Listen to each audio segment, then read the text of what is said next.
देखिए, सबसे पहले तो सौरभ जोशी नहीं जीता, पहली बात।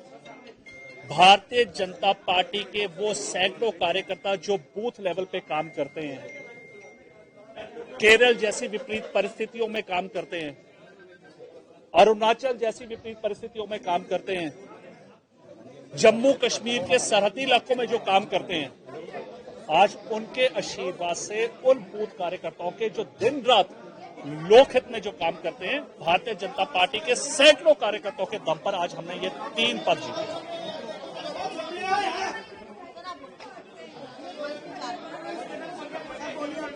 आप पूछिए।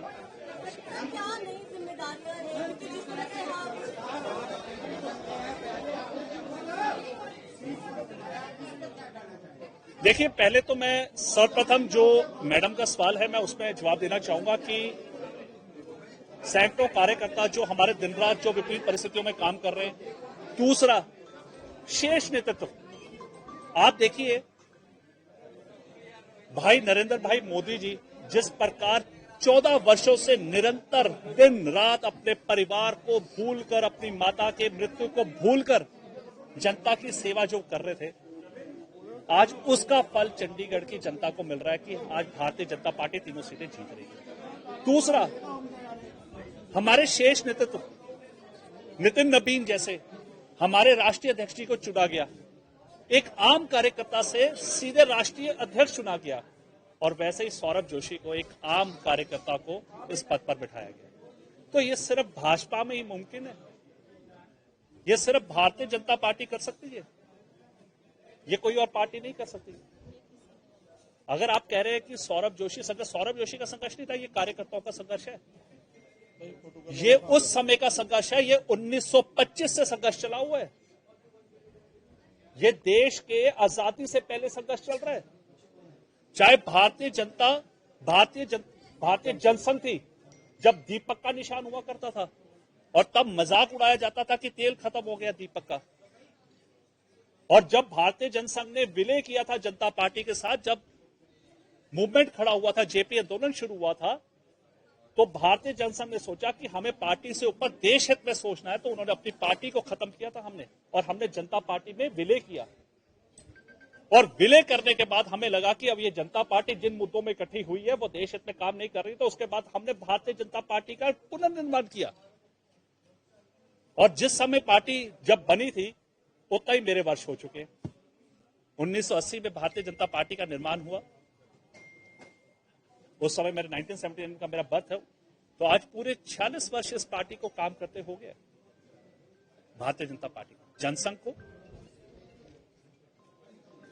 बाकी मैं आपको आज इतना ही कहूंगा कि ये जीत, ये हार, ये चुनाव भारतीय जनता पार्टी इसको लेकर नहीं लड़ती है। भारतीय जनता पार्टी सिर्फ एक चीज को लेकर लड़ती है कि जब तक अंतिम पद पे बैठा व्यक्ति, अंतिम पद पे कौन होता है? जो गरीब व्यक्ति, जब तक अंतिम पंक्ति का व्यक्ति जब तक ऊपर ना उठ जाए, तब तक हम देश को तरक्की वाला जीवन नहीं मान सकते। और आप देखिए, जब कोरोना काल में भारतीय जनता पार्टी के यशस्वी प्रधानमंत्री नरेंद्र भाई मोदी जी ने जब कोरोना काल में लॉकडाउन लगाया था, तो दुनिया भर में मजाक उड़ाया जाता था कि सबसे ज्यादा बुरा हाल भारत का होगा। और देखिए क्या हुआ, उल्टा भारत ने अच्छे अच्छे देशों को दवाइयां और सामान पहुंचवाया था। हाँ, यहां दिक्कत देश में नहीं है, यहां पे नैरेटिव सेट करने वालों की दिक्कत है। वो नैरेटिव कौन सेट करता है?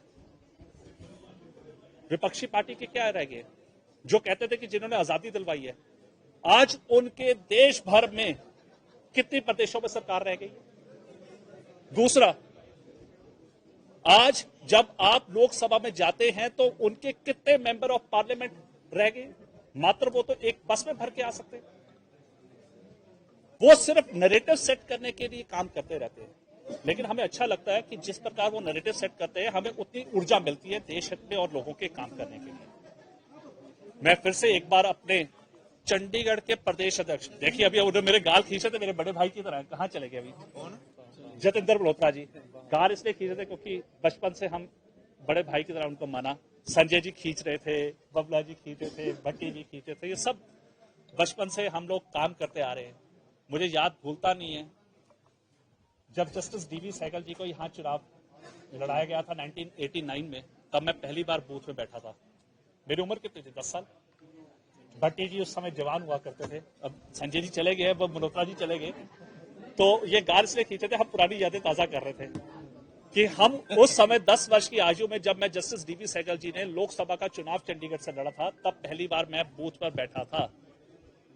और आज जितेंद्र भाई मल्होत्रा जी ने, संजय टंडन जी ने, जो हमारे चंडीगढ़ की हमारे पूर्व अध्यक्ष अरुण सूद जी हों, चाहे धर्मपाल गुप्ता जी हों, चाहे ज्ञानचंद गुप्ता जी हों, चाहे यशपाल महाजन जी हों, चाहे कमला शर्मा जी हों, चाहे प्रेमसाद जैन जी हों, चाहे पंडित रामस्वरूप शर्मा जी हों, चाहे राजकुमार महाजन जी हों जो सबसे पहले यहाँ अध्यक्ष बने थे, और चाहे भाई संजय टंडन जी हों, इन सब के निरंतर जो इन्होंने चंडीगढ़ में काम किया, आज उसका फल हम जैसे कार्यकर्ताओं को, सुमन जी को, जसवंतप्रीत जी और सौरभ जैसे कार्यकर्ताओं को मिलता है। खुशी इस बात की भी होती है और भावुक भी हो जाता हूं। जो आपने पूछा, मेरे पिताजी के बारे में आया था।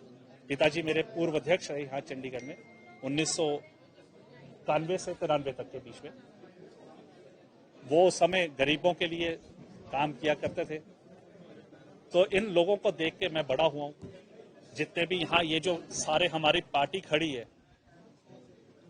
सौरभ नहीं बना, मैं फिर से बार बार कह रहा हूं मेयर, ये सब मेयर बने और चंडीगढ़ की जनता मेयर बनी।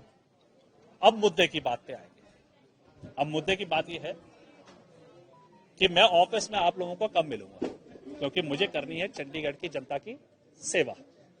अभी आप लोग मुझे ऑफिस में लेके आए, मैं ऑफिस में नहीं बैठना चाहता था, मीडिया वाले लेकर आए। तो मेरी आपसे एक अनुरोध है मीडिया बंधुओं से कि अब आपने भी हमारा सहयोग करना है, नैरेटिव के जाल में नहीं फंसना है, और प्लीज चंडीगढ़ को अब हम गाली देना बंद करें।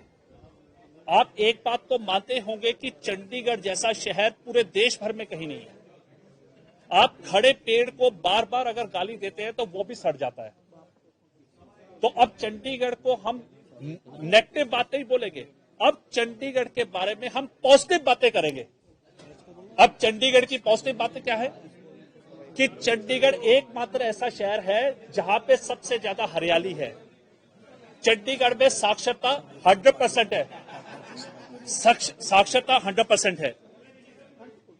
और चंडीगढ़ के बारे में जो अच्छाइयां हैं वो हमें देश भर में गिनानी है। हाँ, लेकिन जो कमियां हैं चंडीगढ़ के अंदर वो आप लोग हमारे आगे लेकर आए ताकि हम उसको दुरुस्त कर सकें। अब मैं चाहूंगा कि हमें अभी और भी कार्यक्रम में